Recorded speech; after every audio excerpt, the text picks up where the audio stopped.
What was it like being around DMX? DMX was dangerous, man. Straight up like that. Whoever don't like it, bring it, nigga. Bring it. I don't. Bring it. Bring it. In Los Angeles, gangs like the LA Crips are infamous for expecting rappers to check in whenever they touch down in the city. And in plenty of cases, it ends in serious confrontation.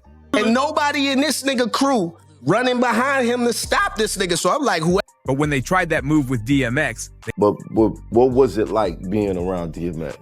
DMX was dangerous, man. When you around him, he's like, you don't know what's gonna happen. You know what I'm saying? Very unpredictable. they quickly realized they picked the wrong one. This was DMX, the same unpredictable. We in LA. When I go to Chicago, I respect Chicago wholeheartedly. I check in.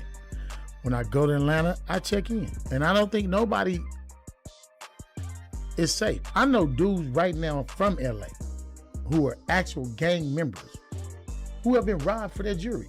Wild and fearless legend who spent so much time behind bars it almost became his second home.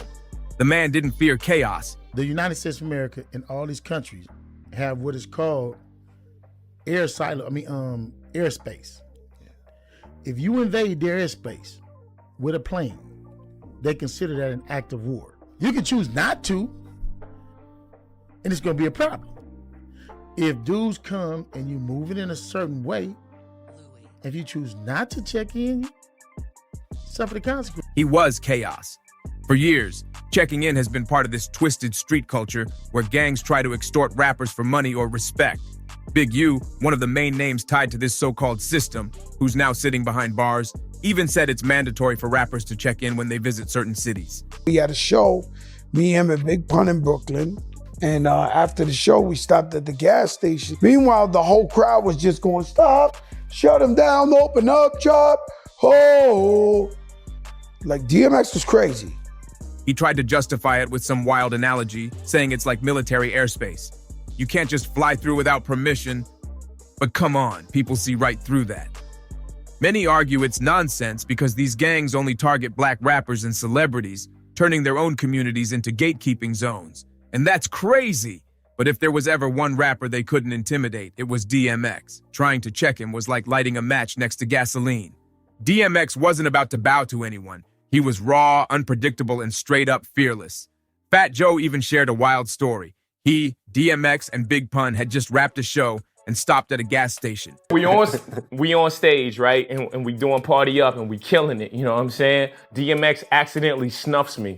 That's some real shit. I was like, wow, this nigga's knuckles is hard as a motherfucker. DMX accidentally. He accidentally snuffed me. How? Is he just going No, out? look. Like, 1, 2, now. He hit me out. Oh, shit. I was like, God dang. Out of nowhere, some guy walked in wearing a flashy chain, and DMX just snatched it right off him. Right there in public, no hesitation. And it didn't stop there. Yo, get back here. Wait till I catch you, nigga. So, you know me, I'm in the back seat like, what happened between him and Mace? Like, who is this nigga? And nobody in this nigga crew running behind him to stop this nigga. So I'm like, whoever this nigga is, he official. They ain't want no smoke with this nigga. Comedian Aries Spears once shared his own DMX story. He was at an event trying to promote his comedy CD, asking celebs for shout-outs. But when he approached DMX... Not even a rebirth. He's finna give you back what he always been. A beast on the mic with the vocals that can't nobody touch. He gonna make you go get the dictionary to understand every word he just spit too. Things got tense fast. Apparently, DMX wasn't too amused by Aries' impressions of him, and let's just say the energy in that room flipped real quick. So Aries said DMX came up to him like, yo, I need to holla at you. And that's when things got real intense. DMX led him into a locker room. But before Aries could even process what was happening, nearly 30 guys followed them in, forming a tight circle around him and X.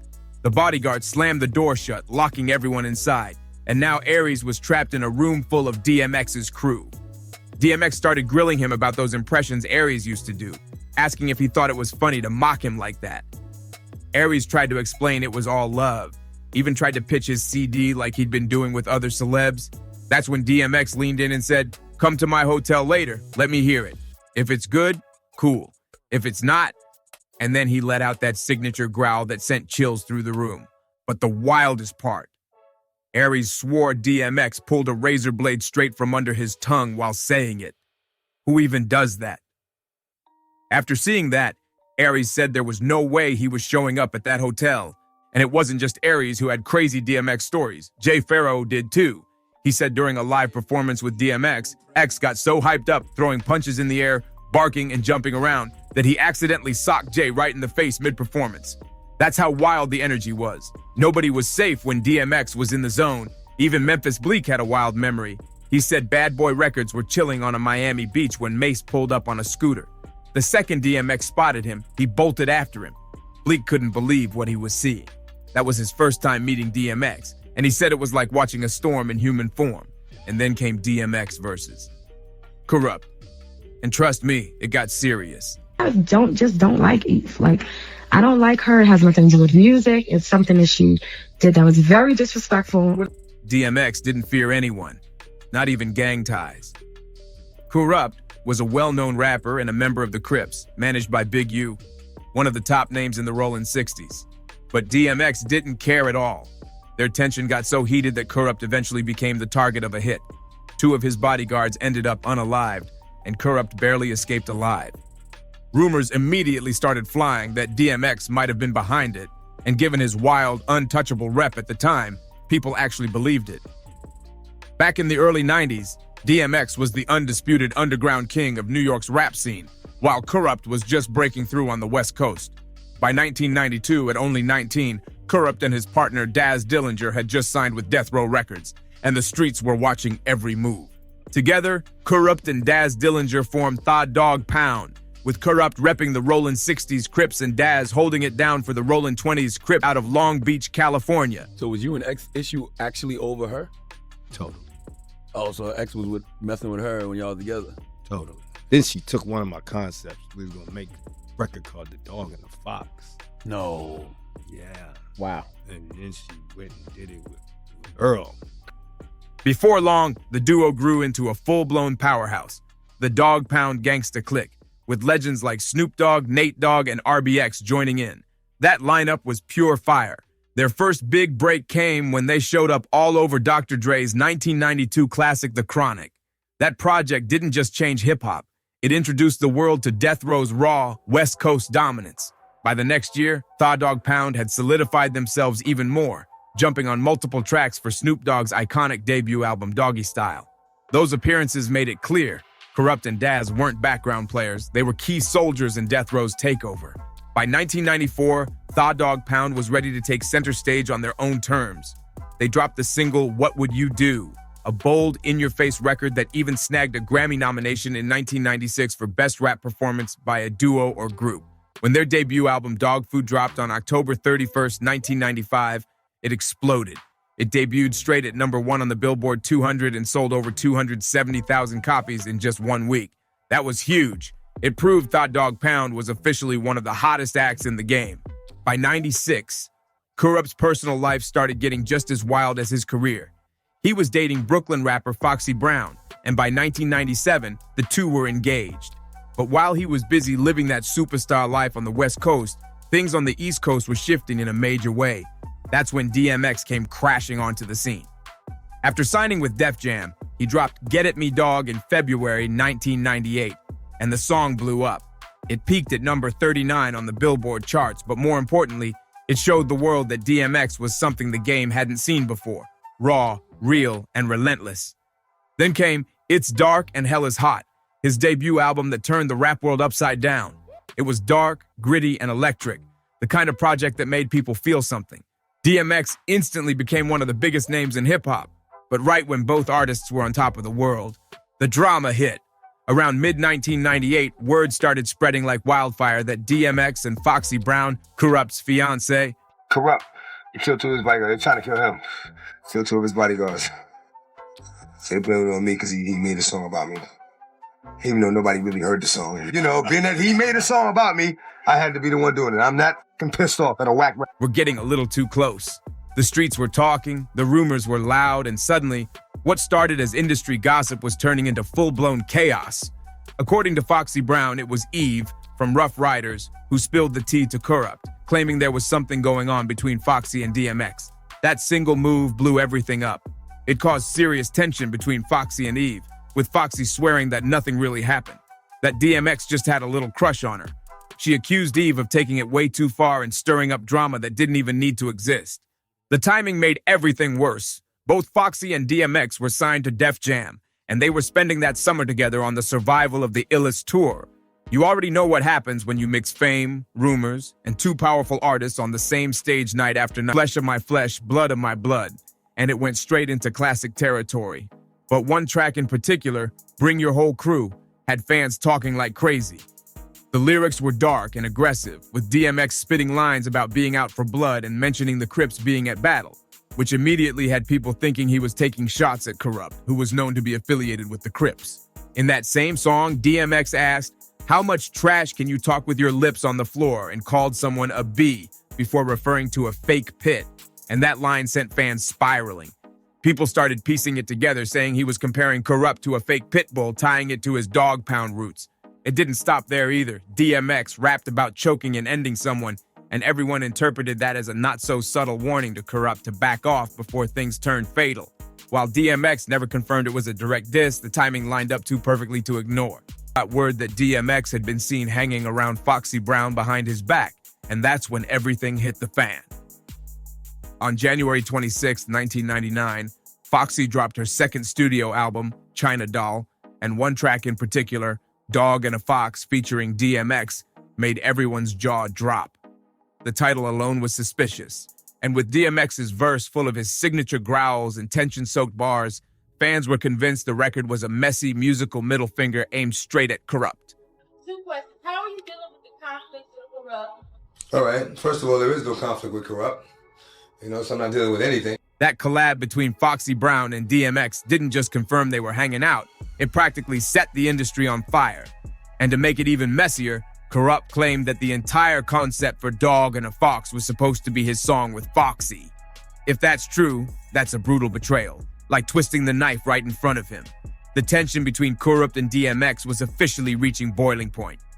At the same time, Kurupt was deep in the studio working on his second album, Tha Streets is a Mutha, and he decided he wasn't going to let rumors talk for him, he'd do it himself. He dropped a track called Calling Out Names, and it was a straight-up battle. The diss went after multiple rappers, including DMX, 50 Cent, and Ja Rule, but everyone knew the main target was X. The song leaked months before the album even dropped, and the reaction was instant chaos. Right from the opening verse, Kurupt came in swinging, calling DMX out by name, hitting him with ruthless insults, and saying the only X he respected was Exhibit or RBX. He accused DMX of trying to steal his girl, Foxy Brown, but then coldly said he could keep her. He called both Foxy and DMX out for chasing fame and money, saying they were getting rich off dirty moves. The disrespect was next level. Then Kurupt sent a direct threat, warning DMX that if he ever dared to step foot on the West Coast, he'd get stripped and stomped out over a woman. That's how personal it got. He even bragged about moving on with a new girl, throwing another slick jab at Foxy, basically calling her old news. In the second verse, Kurupt turned his sights on the Rough Riders crew, but made one thing clear. The only person he had any respect for was Eve.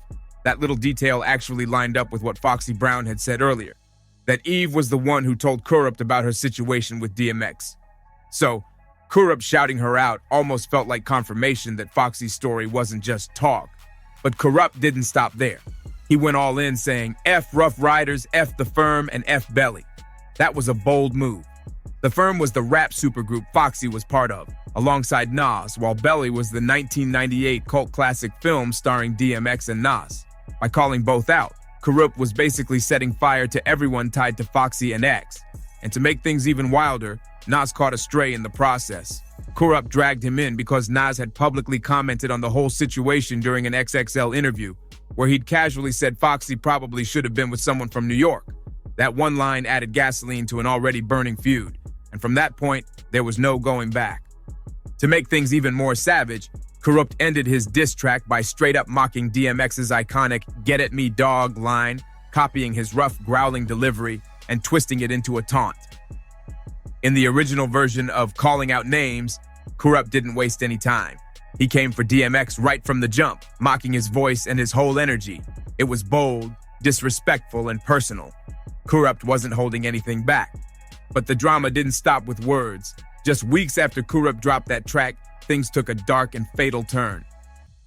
On October 17th, 1999, around 11:40 p.m., Kurupt was at Echo Sound Studios in Los Angeles, working on his album Tha Streets Is a Mutha, when gunfire erupted. Shots rang out in the studio and chaos broke loose. When the smoke cleared, Kurupt's bodyguard, Dwayne Dupree, had been fatally shot multiple times in the chest. Two other rappers, Willer Gibbons and Jevin Jones, were also hit, suffering gunshot wounds to their leg and foot. The scene was brutal. Immediately, rumors started flying all over the industry. People were whispering that DMX might have had something to do with it.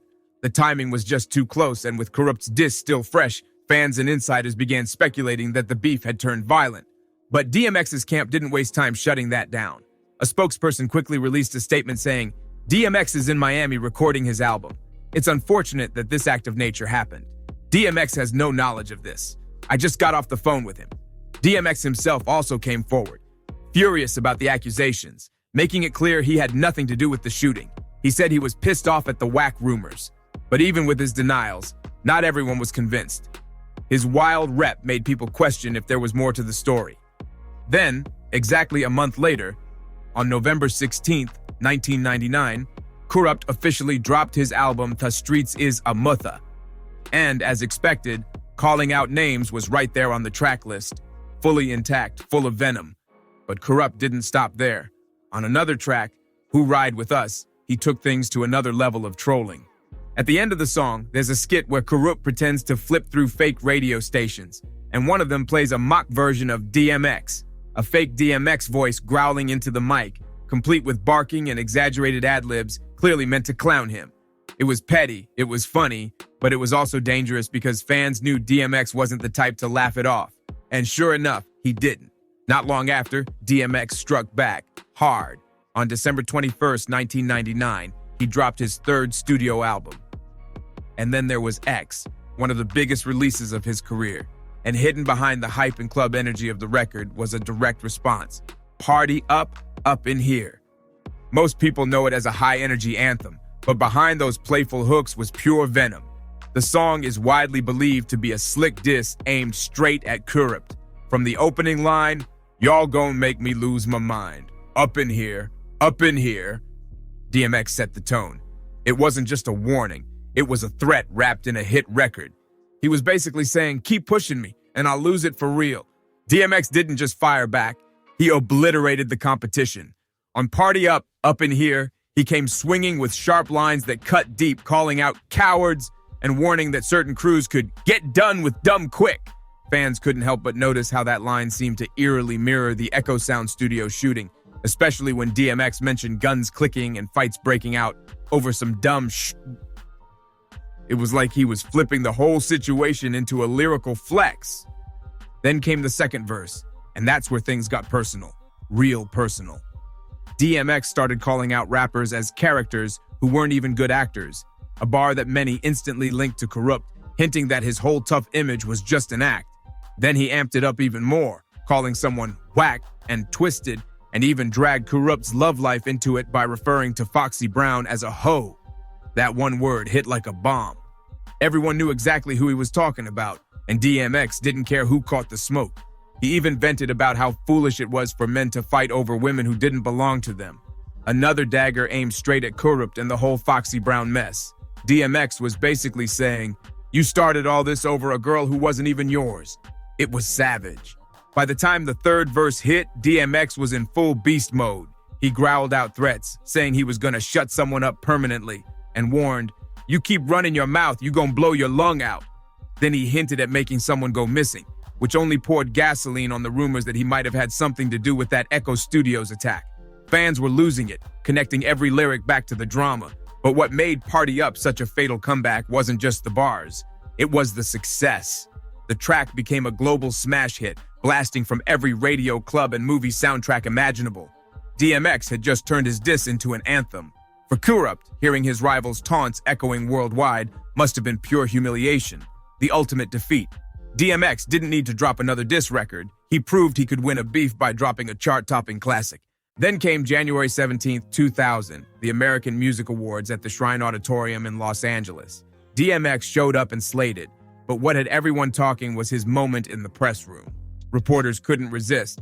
Someone asked about the ongoing beef with Kurupt, and DMX's answer? Calm, cold, and shocking. He said, "I'm not dealing with anything." Just like that, no drama, no threats, nothing. It caught everyone off guard because Party Up was still blazing through the charts with lyrics people were convinced were aimed at Kurupt. But here was DMX sitting cool in front of the cameras, acting like the feud didn't even exist. It was either the ultimate power move or the calm before another storm. So what was behind DMX's sudden calm demeanor? Some believed he was just brushing Kurupt off completely, like he didn't even deserve a response. Others thought it was a smart, calculated move to shift attention away from the wild rumors linking DMX to the Echo Studios shooting. Either way, it was classic X, unpredictable, strategic, and always in control of the narrative. Meanwhile, Kurupt stayed surprisingly quiet through all the noise. Even with Party Up dominating every radio, every club, every car stereo across the globe, Kurupt didn't fire back with another diss. Instead, he took a different route, a more mature one. On July 17, 2001, he dropped his album Space Boogie, Smoke Odyssey, and on one track, Just Don't Give a F, he finally addressed the lingering feud. In the song, Kurupt made it clear he was done with the beef, ready to let it go and move forward. It was like he'd finally decided to put pride aside and keep his focus on the music. But of course, peace in hip-hop rarely lasts forever. A few years later, on August 23, 2005, Kurupt released another project called Against the Grain. One track in particular, Speak On It, stirred up old tensions again, but in a subtle, almost nostalgic way. In that song, Kurupt took aim at all the talk comparing rappers like 50 Cent, Ja Rule, and DMX to Tupac. He shut that idea down quick, saying straight up there would never be another Pac, period. Then, in one bold bar, he mentioned DMX by name, making it clear he didn't see him as the new Tupac either. It wasn't the explosive kind of diss they used to throw around, but it was definitely a reminder that their history hadn't been completely forgotten. After that, though, the feud slowly faded away. The two legends went their separate ways, both with scars, both with stories. But life had a way of bringing things full circle. In 2017, nearly 2 decades after the drama first began, something completely unexpected happened. Kurupt and DMX crossed paths at an airport, and instead of tension, there was peace. According to Kurupt, the encounter was chill. No hostility, no grudges. The two actually chopped it up, laughed, and finally buried the hatchet for good. It was the ending no one saw coming. Two rap icons closing one of hip-hop's wildest chapters on a note of respect. So what do you think about how this whole feud played out? Was it pure strategy or just two alphas testing their limits? Drop your thoughts down below, hit that like button, share this video, and don't forget to subscribe. We've got more insane rap stories and untold beefs coming your way next. See you in the next one.